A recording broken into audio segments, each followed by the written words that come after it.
हा तुम्ही त्यांना मदत केली? नाही, मी मदत नाही केली. मी माझा प्रामाणिकपणे आहे. ते दानवेला काही अक्कल नाही त्याला. असं जर म्हणत असेल तर मी त्याला सरळ करून टाकेन. माझ्यावर आरोप असा करतो ठीक नाही आहे. कारण दानवेला कळत नाही मी एकनिष्ठ माणूस आहे म्हणून तर मी इथपर्यंत टिकलेलो आहे. तुम्ही एकनिष्ठ नाही. तुम्ही आतून कोणाला काय केलं मला माहिती आहे. आता होऊ दे 16-17 जाऊ दे, मग मी प्रेस घेतो चांगली मोठी त्याच्या विरोधात. 4 दिवसापासून गायब झाला तो. या निवडणुकीत 4 दिवस गायब आहे दानवे.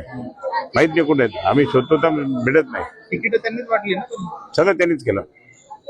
सगळं त्यांनीच केलं. मी काहीच नाही केलं. गायब का झाले?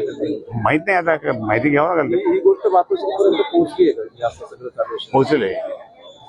आज मतदान होते. आणि मी का बोललो, दानवे माझ्याबद्दल शिरसाटाच्या बाबतीत असं बोलले म्हणून मी त्या ठिकाणी हे बोललो. हे पण तुम्हाला सुचतं. बरोबर ना? बरोबर. मतदान होतंय. मामूला आपण तिकीट दिलेलं आहे. त्याचा काही फरक पडेल का? हे मी नाही दिलं, ते अंबादासने दिलं. पण या आज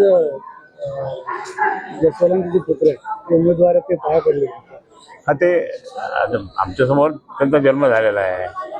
पाया पडले मग पाया पडले. आता परत येईल मला भेटला तरी पाया पडले. आशीर्वाद काय देतात? नाही नाही, एक मुलगा म्हणून त्या ठिकाणी आशीर्वाद आहे. रशीद मामूनमुळे काय फटका अरे बसला त्या ठाकरे? अजिबात नाही. विसरले सगळे लोक. पण भाजप शिवसेना तर सांगते नाही मामूचा नाही, पक्ष ते आहे. त्यांना फक्त तेवढाच मुद्दा होता. बाकी त्या कोणताच मुद्दा नव्हता त्यांना.